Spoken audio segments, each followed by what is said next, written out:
Peace, and welcome to the Tailored Healing Collective podcast. This is a space for, but never limited to, people of color for discussing sacred plant medicine, pregnancy, parenthood, and more. You know, there's such a stigma on who can open the floor for conversation on these topics that are viewed as taboo or even inappropriate. This fact alone has made so many become fearful of the very thing that could help us rebuild families, create our own businesses, and most importantly, trust our role in this world as future ancestors. So wherever you are, take a cleansing breath and do your best to listen with an open mind, heart, and spirit, and let love lead the way. I'm your host, Taylor. Welcome to the 5th episode of the Tailored Healing Collective podcast. It still feels weird to say it because this mostly just feels like a space where I'm talking to myself to keep my sanity during the day, but I am so grateful for this space to be able to share, to hear from others, and to just live life. So I wanted to keep today's episode a little more lighthearted today. Today's episode is going to be about why cannabis is a male-dominated industry. I thought it'd be a very interesting topic to cover because yesterday, as I'm looking for something to watch to kind of decompress and take the edge of the day off, I look for one of my favorite shows, which is That 70s Show. It is no longer streaming, unfortunately, but it is one of my favorites and my husband's favorites because it's how we bonded originally through smoking together. We would sit and watch episodes when we had time together back to back and had a lot of good laughs. But I was wondering, why have I never seen any women-led comedies where the main characters smoke or consume cannabis? It's always men all the time, which led me to a further question: why are men running this industry? So I'm gonna run through a few things, and I hope to get feedback in the future from other women, because maybe you can put me on to something I don't know. I don't watch that much TV, so I'm sure there are shows and comedians out there, but I just want to see more of them. So the plant, one of them anyway, that we use and we turn into medicine often are referred to feminine ancestral names, such as Mama Ganja, Grandmother Ayahuasca, Grandmother Cacao. There seems to be this universal truth in divine feminine energy. Even if we open up certain fruits, the core is in the shape of a yoni, the symbol of life. You know, women are portals. So through this, seeing how the world works in duality, we realize most things come and originate from a feminine source. So even in knowing that, you know, if you're a cultivator, a bud tender, any of that, you already have this inherent knowledge that you need the female plant in order to use for we all know. So in knowing that, I don't know, it just kind of baffles me when I think about it. It's like that one fact alone should be enough to kind of see the power that women have. What we do, not just to further this industry, but how we take anything and we make it grow. We give it life. We increase its continuity. Why aren't we given more respect? Why aren't we the forefront of this? And I think it's why recently I've started to follow so many pages of women in the industry, not just because I want to be a part of it, but it's literally astonishing to see it. Women are amazing. And I'm not talking about gender. I'm just talking about women. We are amazing in the way that we pay attention to detail, the way that we attend to customer service because we're in tune to emotional action and emotional knowledge. We have both sides. We have the masculine and the feminine, but we have this intuitive side that can tap into someone's needs, whether those be physical or emotional. We have, I don't know, it's just like this way with people.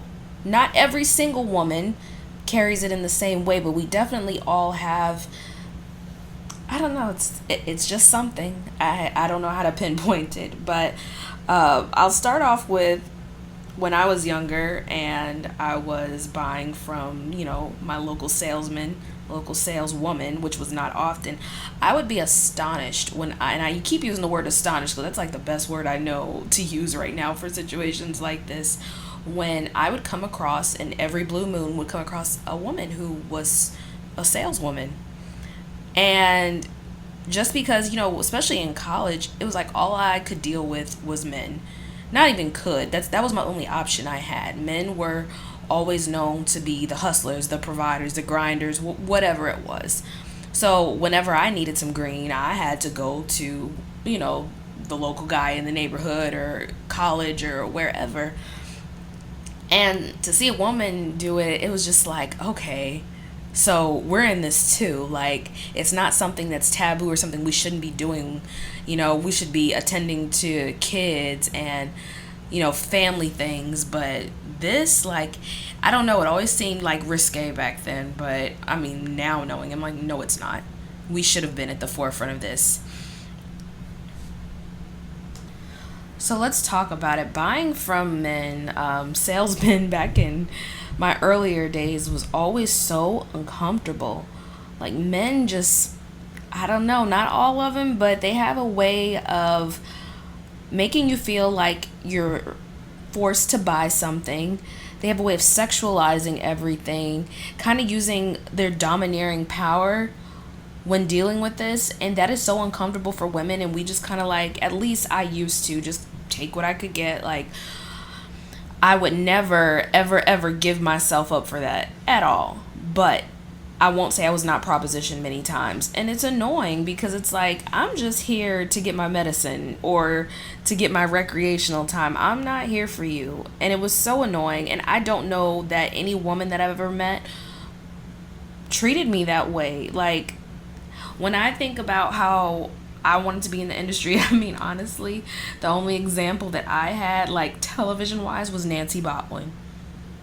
And we all know Nancy Botwin was problematic if you've watched Weeds. But she was a boss, and she was taking care of her family.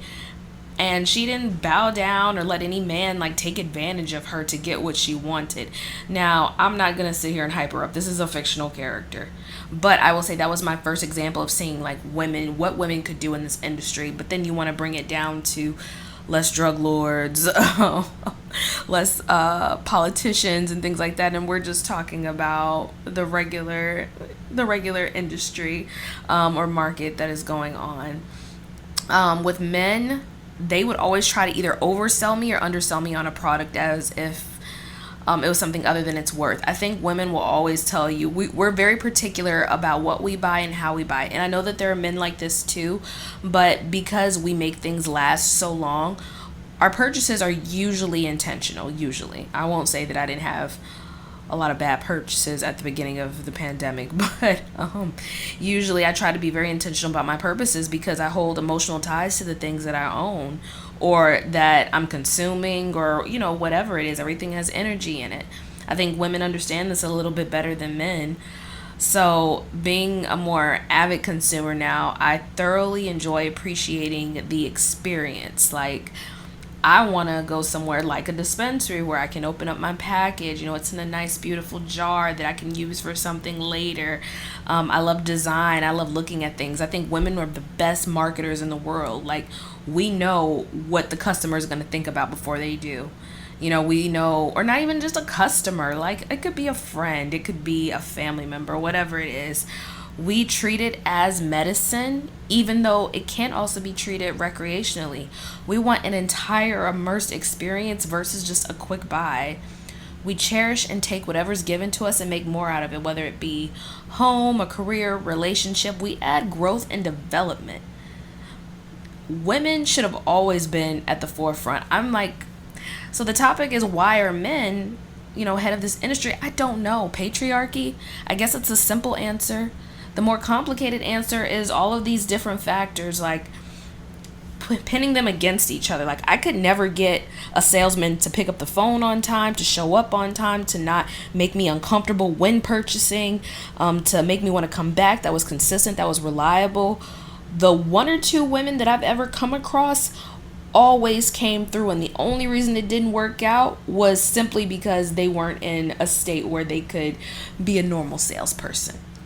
So, I believe if put in the hands of women, we would be much better at it. And it's beautiful to see. Like, I see a lot of brands now, not just doing social clubs, but doing products and stuff too. And I want to see more of it. I want to see on billboards women. And I don't mean in the advertising like this is a good time. Me and my husband were talking about this too last night. I told him women are used to make any experience better. If you see a beer commercial, if you see a jewelry commercial, any of these, you watch women, see how beautiful they look, not cologne, perfume, anything, because it's like their bodies, their essence, we not just sexualize, but we like make an experience more in depth, because we're not just human, like we're these very intelligent but gentle creatures at the same time, but that are also fierce as hell. And in that, I think men know that, but they still sometimes expect us to be in a box. I think with men, they're good salesmen. I've seen a lot of good salesmen before, and I mean in any industry. However, they kind of have to force you into buying things or manipulate you. I don't think women do that. I mean, I guess it could be considered like emotional manipulation, but I don't even want to take it that far, because most times we know what we want out of an experience and we know what we want to give people in that experience. So we make sure it's done. I would get so annoyed if I was purchasing anything from somebody and they were always late. They were never on time. They made me super uncomfortable whenever they came, or it would be inconvenient in order for me to do business with them. Like, who wants any of that? And you could just say, oh, that's just a bad business person, but it's a quality that I've seen across the board. So, seeing all these brands come to life and seeing how they're advertising, while I think it's great to have women as like your center marketing tool, they should also be running it as well. Because no one is going to give you, the entire 100% deep elevating experience that women can. Women make cannabis sexy without having to sell sex. This is why we're primarily in the advertisements, the music videos. We add to the experience. We are the experience. With the patriarchy being an ongoing challenge for the past few hundred years, it's confusing to me why men are thought to be the better businessmen. And I've said this earlier, so you're gonna hear me kind of repeating ideas a lot, but tuning into the intuitive needs of a customer so that you don't just have a buyer, but you grow a relationship with them and you become a community, which leads to healing. Like, women do that. Men are usually thought to be better business people because they frequently take emotion out of the situation, which most people think makes your head clear, but I think there's a way to use both. When it comes to the plant that you want to feel good from, you have to draw from divine feminine source. Seeing so many influencers and women coming out in what has always been a challenging world for us is just what the world needs right now, especially mothers of color. We're marginalized from the very beginning of our lives. We're thought to be future drug addicts, baby mothers, low-income employees. There's a movement for all women in this, but prioritizing the groups that have ultimately had their humanity stripped away from them on the daily should be one of the main faces of what cannabis can look like for different kinds of people. When you see these billboard advertisements, new products coming out. I even was at Whole Foods and saw an advertisement for some lion's mane powder, which is amazing. It's great that it's in stores now, but the way that they're marketing, it's like I've had to explain to people of color what it is and tell them why it is good for them. And how would they know this? They don't see anybody looking like them taking this. And even the ones that do, is like, we come from a very particular community, I'll say. The holistic community, the herbalist community, whatever you choose to identify with, or if you even want to identify at all. We don't see ourselves in the marketing, in the products, in the conversations. We have to literally find our own, like, get together with like-minded people, make sure everybody's safe, and then be open to talking about it. Like what I'm even doing now, when I was looking for a podcast, I I wanted to hear something about plant medicine that was run by women. And I've seen a lot, I've heard a lot. They're all great. But I couldn't really find any with women like me. I would hear a couple of influencers who are on Instagram, being interviewed. But as far as like running their own podcast, I couldn't find any. And I wanted to hear someone who possibly shared my experiences, to be able to relate to. And because I couldn't find that, I had to become that.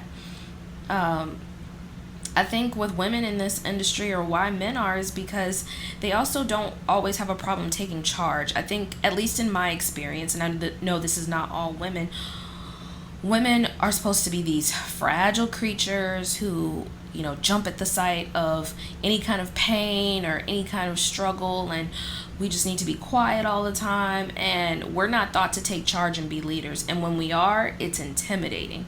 When we speak up for ourselves, it's intimidating. So intimidating that it can be scary to other women too.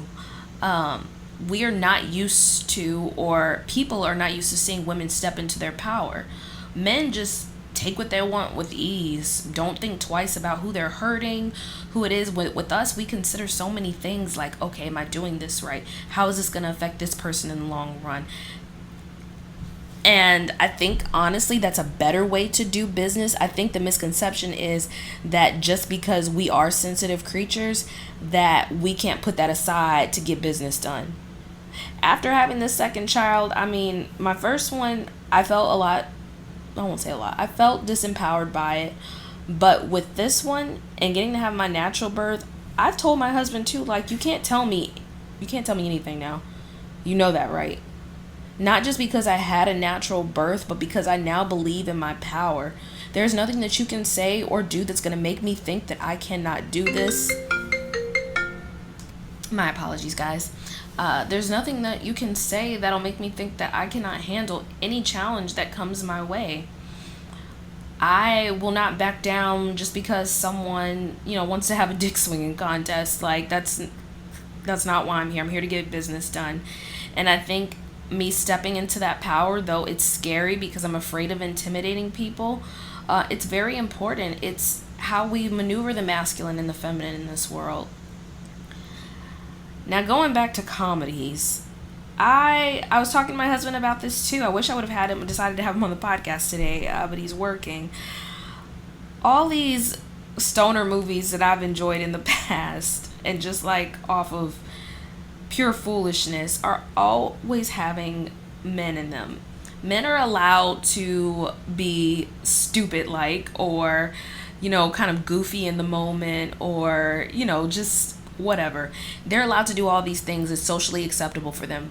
I think about, like, if I switched out characters like Leo from that 70s show, or Harold and Kumar, and switched them out with women, I don't know that people would necessarily respond well to that. I think women would, but I don't know that men would, because, again, women are supposed to be these creatures that act and behave in a certain manner all the time, that's, quiet and acceptable. And no, like, I want to laugh too.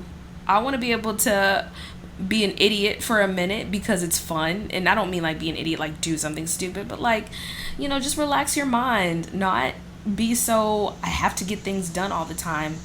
Especially as a mother, we're taking care of people, we're taking care of little ones, so we kind of always have to be on 24/7.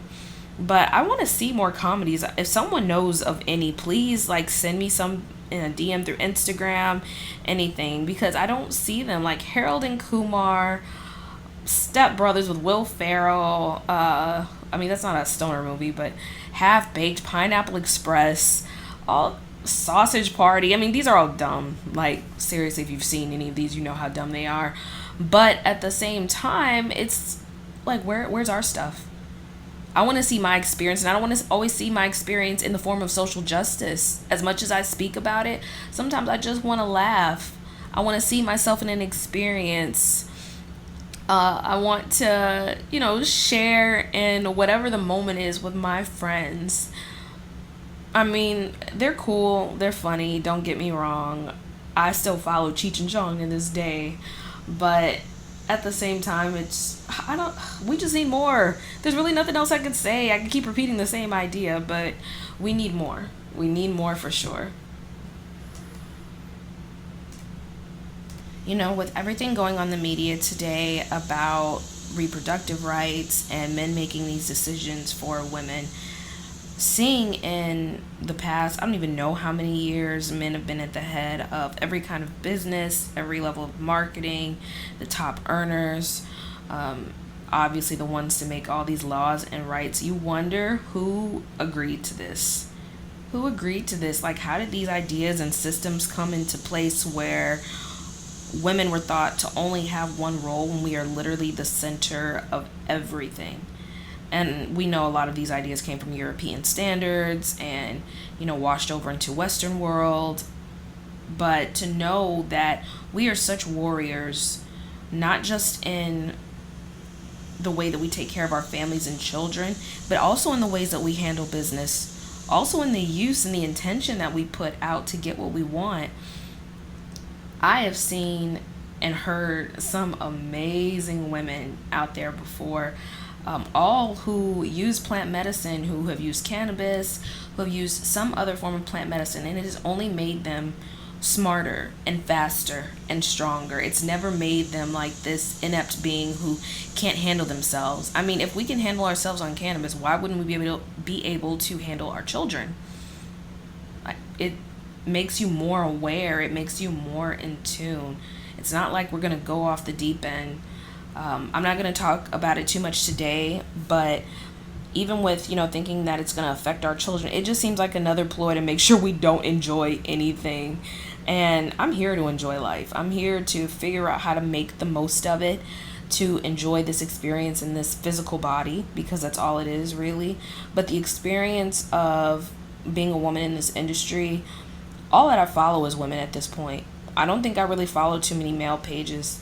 Even rappers and, reggae bands, there's so many that discuss, cannabis, plant medicine use, even mental health. It's very hard to find even musicians.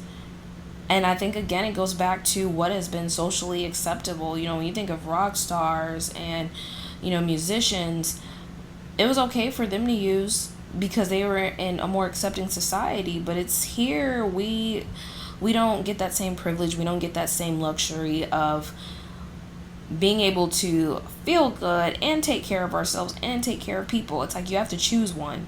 Which one is more important? It better be the family. It better not be yourself. It's very hard to maneuver both.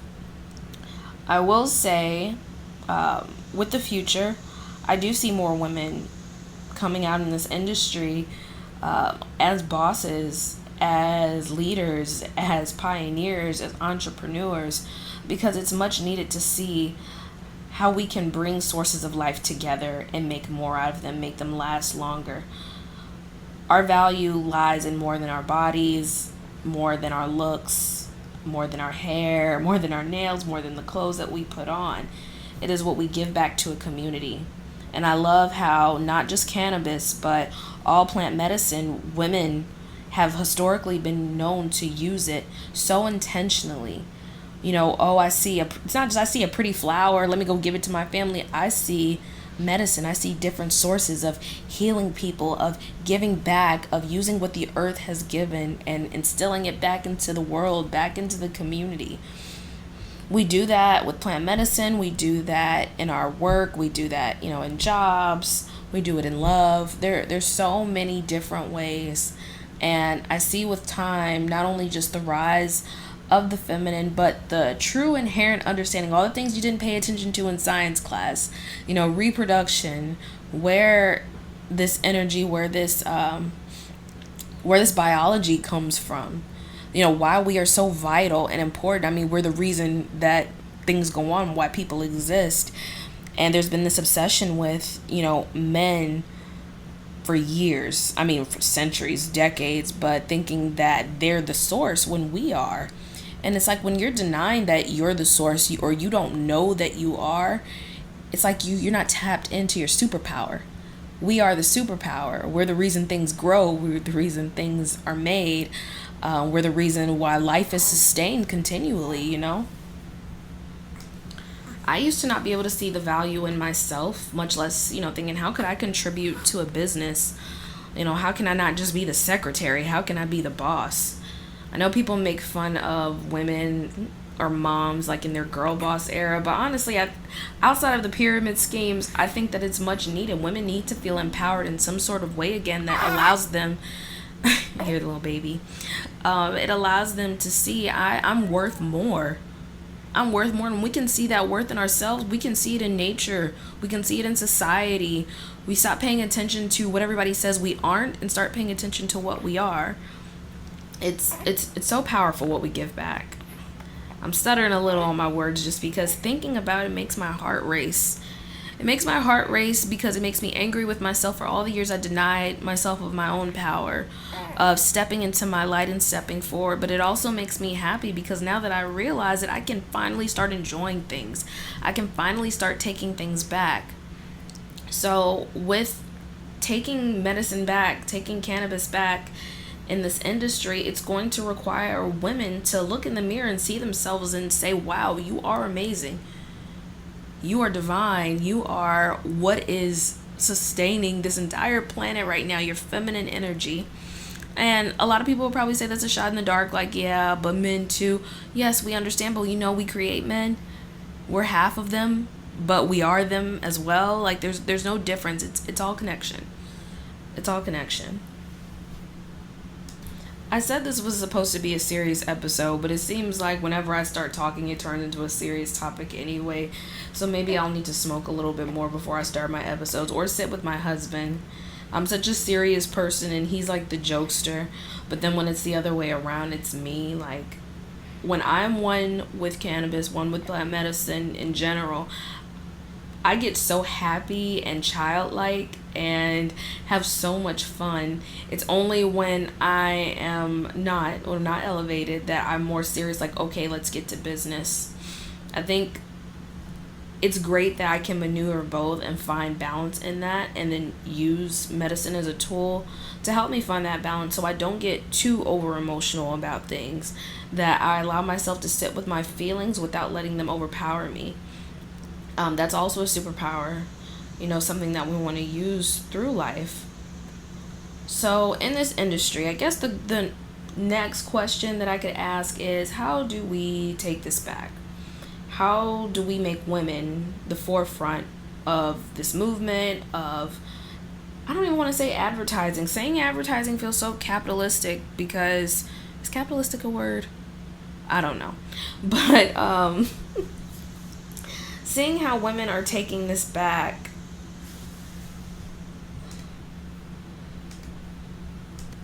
seeing how women are taking this industry back solely through social media is so cool to see, so amazing, because we're finally speaking out. We're letting the world hear our voice, and we don't care what we look like or who cares, because we've discovered that power, that we don't need anybody to hold our hands in order to get things done.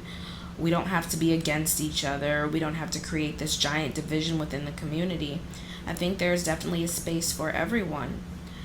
As a woman of color, I will say and be honest, a lot of the advertising and products that I've seen, even though I know this is not all, have primarily featured white men and women on them. I do not see anyone of color. I don't see anyone. So whenever I see a magazine or a book with a woman of color smoking some cannabis, or just showing their love for the plant in general, does not matter if it's through clothing or whatever, I automatically take a clipping or a screenshot or whatever it is in the moment, because I don't see that. I don't see it reflected in it. And I think I've spent my entire life, my childhood, only seeing images of other people and nothing that looks like me. And in your experiences, you want to find people who relate to you, not just because it gets you, a consumer or more money in your pocket or anything like that. It makes you feel a part of a community. As someone who has read and watched a lot of documentaries on the criminalization of plant medicine with people of color, I've always still wanted to see my face or someone who looked like me, at the front of this community. And I don't necessarily mean a celebrity. We have the Marleys, we have Nas, we have Jay-Z, all of these people who have the access and the privilege to work with this medicine because they have the money to. However, I don't see anybody from my local community able to, legally sell whatever product they have, whether that be a balm, a tincture, food, any kind of services involving plant medicine or cannabis, and they get away with it, and then a little boy sees them on the corner like, I see you, you're doing what I want to do one day. Like, it doesn't work like that. We're thought to be criminals. We're thought to be hurting the law or hurting other people. Meanwhile, you get to see like those advertisements that we saw in the early 2000s for like any drug you see. Like, side effects may include stroke, heart disease, blah, blah, blah. And you'll see like some happy person dancing in the background. Like, they have the key to life. I want to see some cannabis commercials that look like that in the future. But I want to see all different kinds of people in them and using the plant in all different kinds of ways, not just to consume. I want to see ones that have created healing balms for people, replacing it in our detergents or, our lotions, our hair products, things like that, that aren't highly or overly, saturated with people who don't look like them on the advertising. We have to connect with community, in order to provide this space for healing. And that does not include leaving people out. You have to include everybody. You can't just say, hey, this medicine's for you, but it's not for you. Hey, when you do it, you look like a crackhead, but when you do it, you look like a beautifully healed woman. Like, it doesn't make sense. That's not fair. It's not right, and you're not only losing out on business, you're losing out on, potential friends you can meet or, community you can connect with. And ultimately, we wouldn't have to see all this crap on the news that I don't even watch the news, but I hear enough, at least through social media. All of these things that we know could help heal our community, we blatantly ignore them and call it bad because somebody couldn't tax and make money off of it. But now they're taxing and making money off of it, and it's like, the world is going to change anyway. I know by the time my children are older, they'll be able to go to the store for a pack of cigarettes that are really cannabis cigarettes and go pick them up. Maybe not children. I think we've outgrown the 80s and 90s trend of doing that, but definitely in the future it'll be more accessible. I feel like I've kind of strayed away from the topic though about why it's male dominated, but also it ties in because men created these laws. Same with prohibition and alcohol. All of these are the same when it comes to who created them, who is in charge of these laws. Overall, I think men just need to start respecting women for their role and their power. When we give that back to them, they'll do wonders with it. We'll even forgive. We don't forget, but we will definitely forgive and say, okay, even though you wronged me, you took away my rights, you took away my society, or at least the one that would have respected me, I still want to build. I still want to help heal. I still want to change the narrative. And I'm not saying that there are not men who think like this, but again, just showing the power of women and what we can do in society and in business.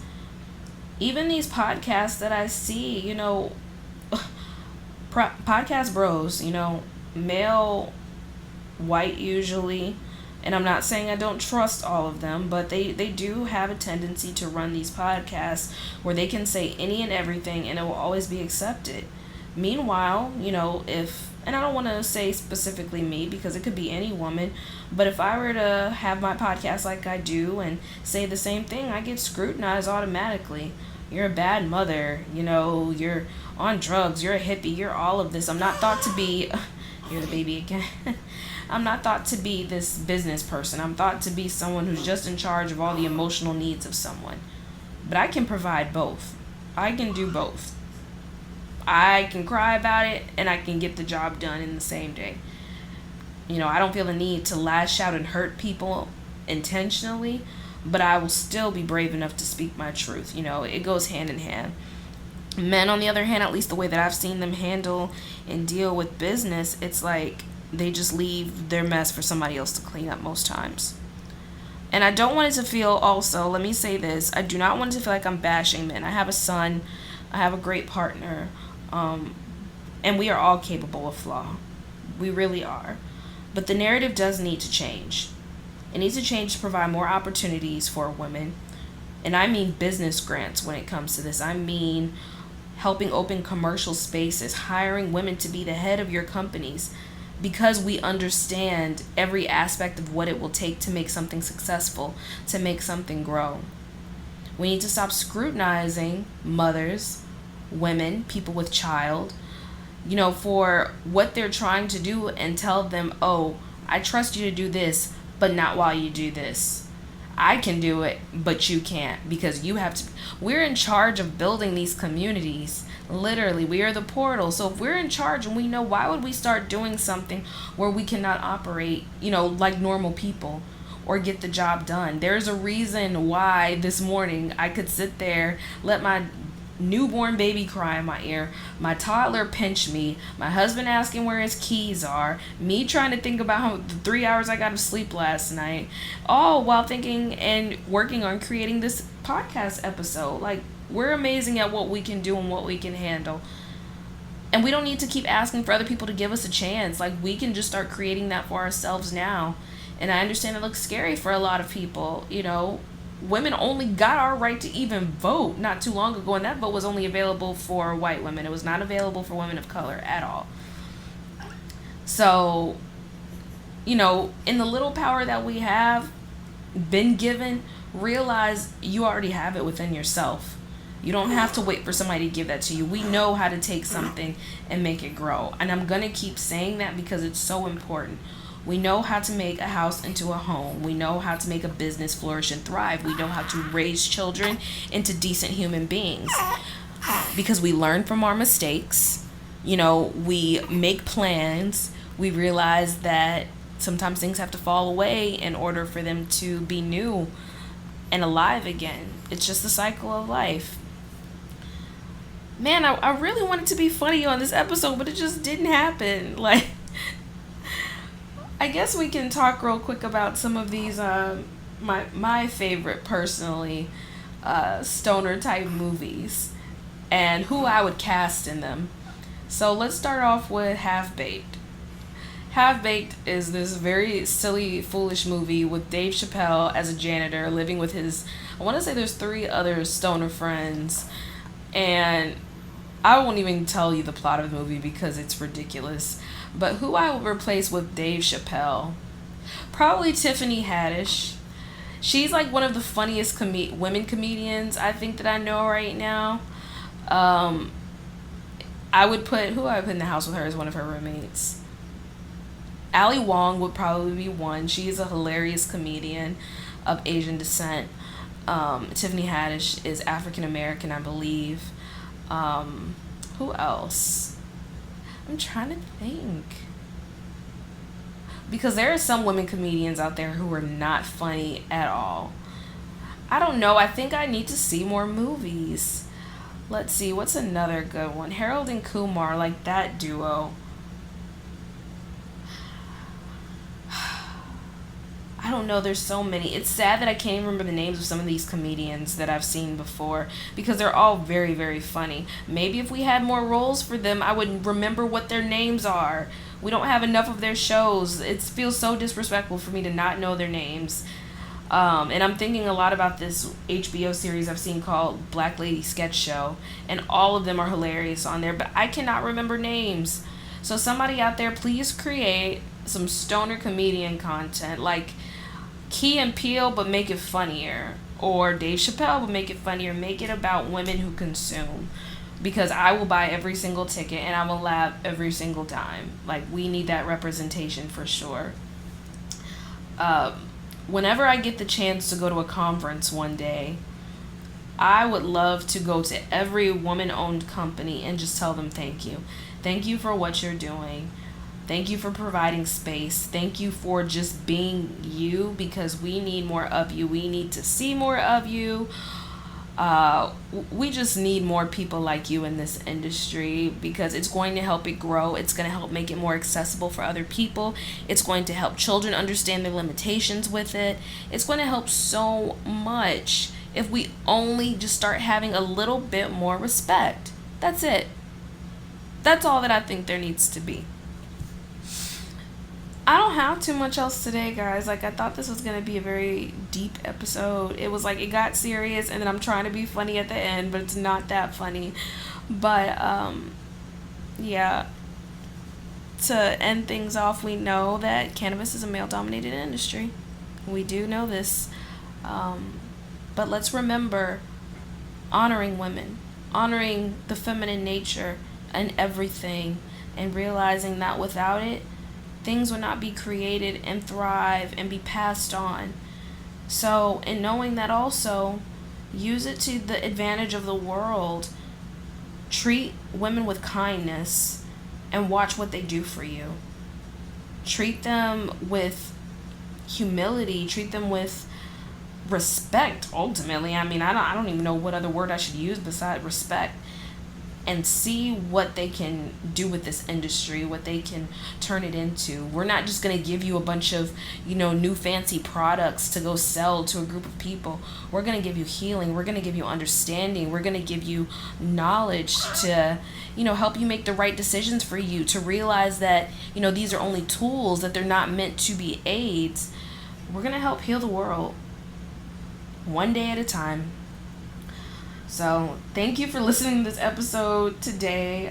We will have a special guest on the next episode after that I'm very excited to share with you all. But until next time, keep in touch with the Instagram, Soundbowl Mom, and our page, Tailored Healing Collective. And I will talk to you all soon. Don't forget, let love lead the way. Peace.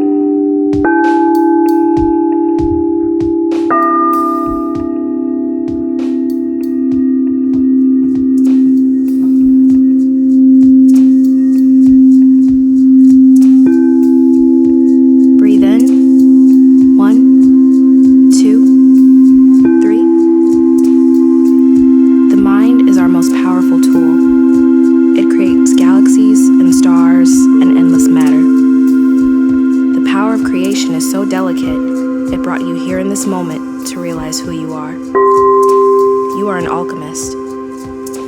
Leave behind what no longer serves you. Remember, your physical body is only a system of transportation for the soul. Allow yourself to feel and forgive the past to move forward into the future. Connect with the self that wants to take chances, to explore and be. Allow this version of you to become rooted in its new environment and surroundings to grow. Become a vibrational match to your desires. Take the hand of your old self and lead them into a new future. Feel yourself at peace, in flow, in tune, and at one with all that there is and all that there will be. The rhythm of the universe. It takes form inside of your soul. It is a vibration so powerful and intricate that it created you. Breathe. 1, 2, 3.